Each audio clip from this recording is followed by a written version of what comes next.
What's up, everybody? Welcome back to the channel. This is Legitico Response. We cover political news. We keep you up to date and keep you informed with what the government does because they do underhanded stuff all the time and we need to know about it.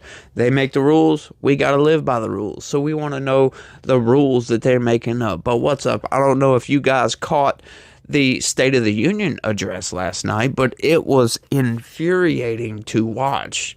Man, I counted at least 100 slurs where Joe Biden couldn't say what he was trying to say. He couldn't speak. He honestly, all jokes aside, no joke. He did pretty good, to be honest with you. There was about 100 slurs, and he really got jacked up when Marjorie Taylor Greene started yelling at him.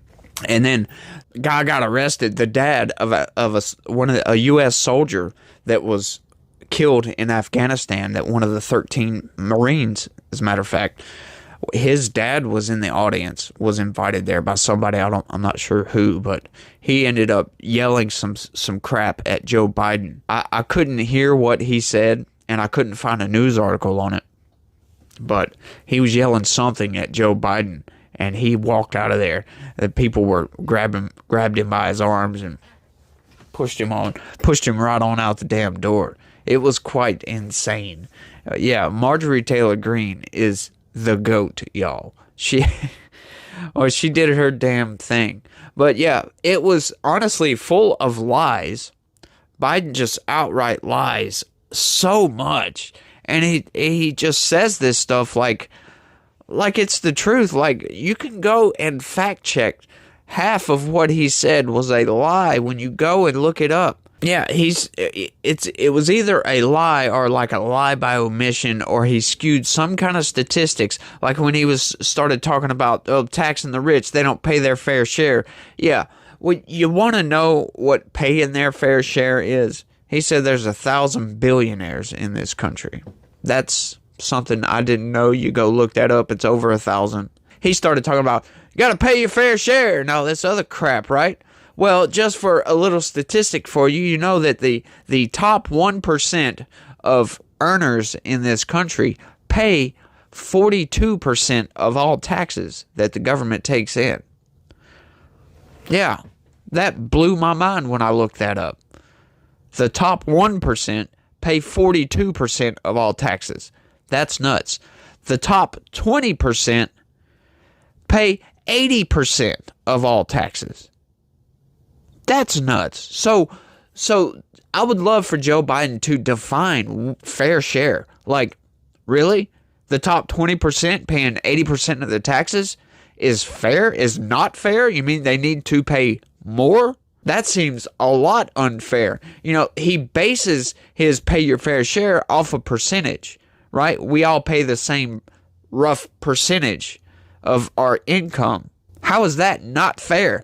Just because they make millions more than everybody else doesn't mean that they should pay millions more percentage-wise. As a matter of fact, you want to go dollar for dollar, they pay a hell of a lot more than everybody else. They get more tax breaks, sure, but they still put in a whole lot more than you or I do. So what do you mean fair share? You want to tax the crap out of everybody. He was talking about 25%. Dude, if the government took 25% of my income, I'm sorry, I'm going to have to move somewhere else. That is insane. That is ridiculous. Yeah, that speech was full of communistic BS. Yeah, I've been telling you guys, look at it from that lens and you'll see exactly what I'm talking about. I've been telling you, we have the DSA, the Democratic Socialists of America, right? That's the communist arm of the Democratic Party. They want to turn America communist, which will end up with half of the country dead. That's what, 130-something million, 100-something million Americans dead because we don't buy into your communism. We don't want your communism. But let's get into the story. Shrinkflation. Biden addresses the state of Snickers. Yeah, he went on talking about shrinkflation.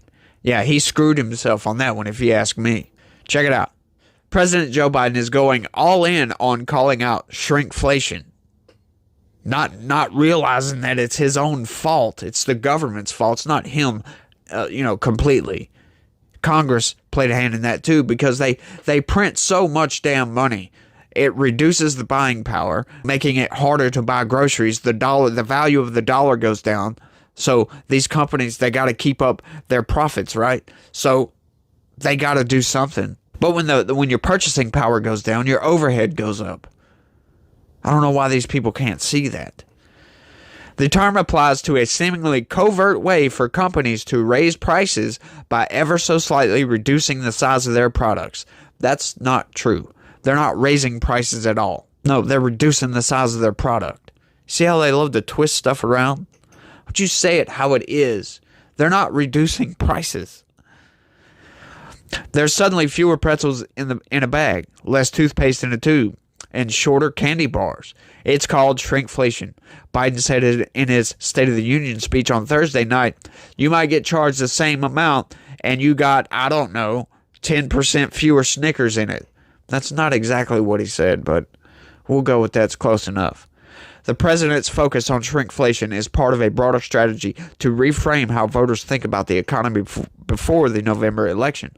Biden is trying to deflect criticism about high prices instead pin the blame on big business. Yeah, he's telling these companies, stop raising your prices, man. What? What do you mean stop raising prices? Do you realize what inflation does to our economy? Yeah, they're not raising the prices. The purchase power of the dollar goes down. Oh my goodness. These people don't understand this crap, it seems like.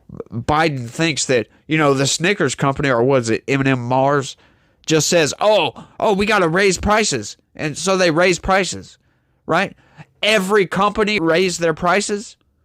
You mean to tell me that there's a conspiracy that every company got together and all decided to raise the price of everything?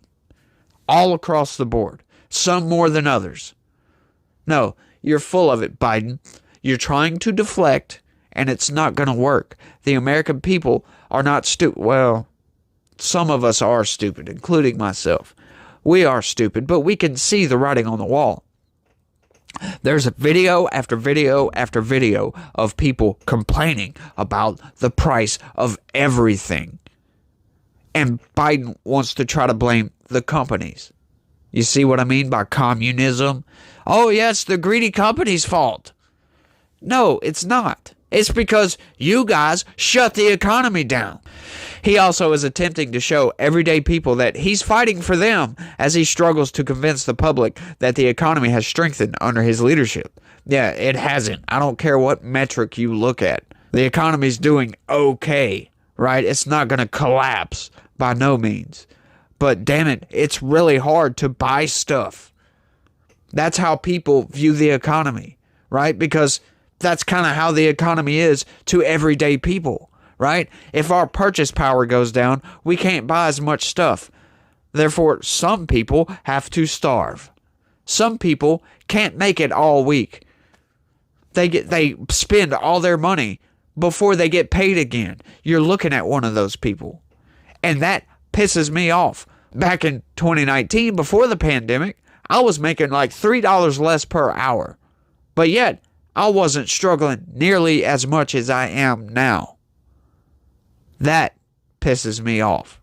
And obviously, it pisses off a lot of people out there.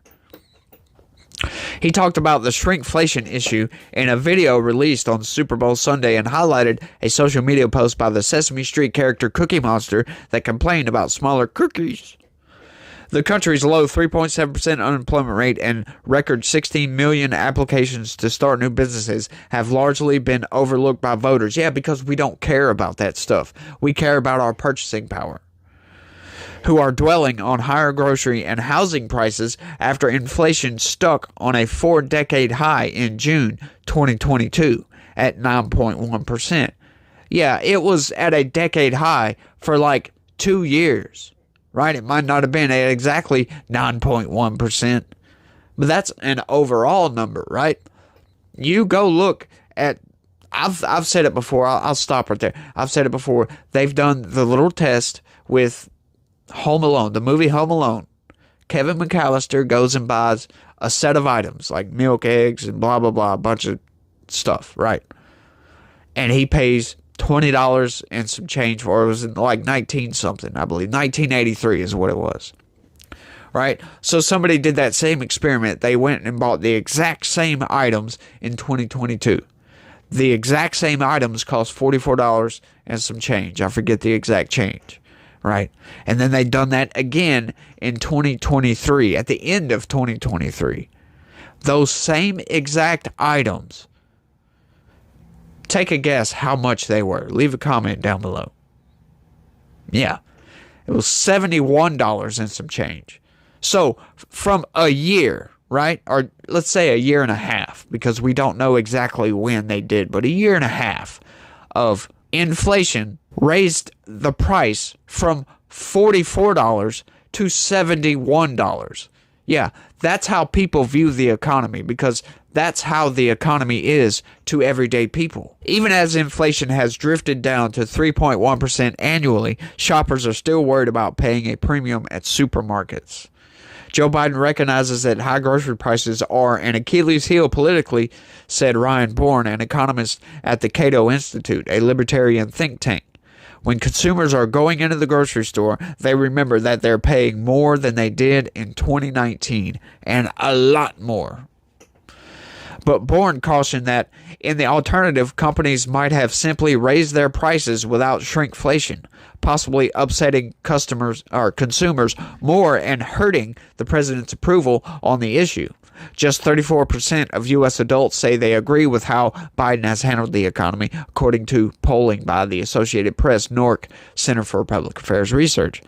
A number of companies did that because they thought that their customers would prefer it to paying higher headline prices, Bourne said. So I think the president should be very careful what he wishes for when he says he thinks shrinkflation is unfair. Yeah, I totally agree with that. Yeah, these companies, they don't directly dictate the price of, what the prices are for their products. They kind of do, but there is also a thing called a supply chain, right? They can't, the company that makes it, the manufacturer, sells it at a price. Then that goes to a wholesaler. That wholesaler then it goes to a grocery chain or whatever. Well, there's shipping costs added from the manufacturer to the wholesaler, then from the wholesaler to the grocery chain, right? So that price gets hiked up. So there are a lot of factors that factor in to the price of everyday items. When gas goes up, for instance, if just gas goes up, yeah, the price of everything else that gets delivered from a truck or a ship or an airplane, which is pretty much everything, is going to go up because of the gas price.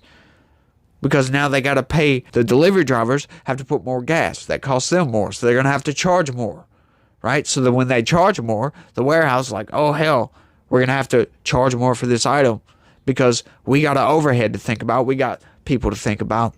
We got to pay our costs. Everything goes up. And when your buying power goes down, same thing happens, y'all. Senator Kate Britt delivered the GOP response to the State of the Union and put the blame for inflation solely on Biden. His reckless spending dug our economy into a hole and sent the cost of living through the roof. The worst inflation in 40 years, Britt said. Yeah, I wouldn't place the blame solely on Joe Biden, but hell, Joe Biden played a major role in that. Donald Trump played a small role in that. Congress played a major role in that. Yeah, it's not just Joe Biden, y'all. It's Congress as well. So don't get mad at just Joe. Get mad at your freaking congressman. These people control the purse, right? So they control the fact that Joe Biden wants to spend $1.5 trillion. That was another thing he was talking about. Oh, he brought down the deficit. No, the deficit is constantly going up. Our federal deficit constantly goes up. When he says stuff like that, see, that's what I was talking about, lie by omission. Yeah, he's lying. He didn't bring the deficit down $1 trillion. No, he raised taxes. That's how he can say, oh, he brought the deficit down. Yeah, he raised freaking taxes and printed more freaking money. It's all just insane, the deflection that was going on last night with the State of the Union address. Pissed me off. Like I said, I was infuriated the whole damn time. The only good part, look, I will say something good about Joe Biden, right? If he can do this, good for him. You know, the late fees that banks charge and credit card companies charge, all those damn late fees, we need to get rid of those. If he can cap them at $8, you know, that's a big win for Joe Biden. He said it would cost banks and other financial companies $20 billion a year. Hell yeah. Go Joe. But can he do it? That's another one of those communism things. You know, can the government force a company to not charge something when a customer screws up? Because it's like overdraft fees and stuff like that.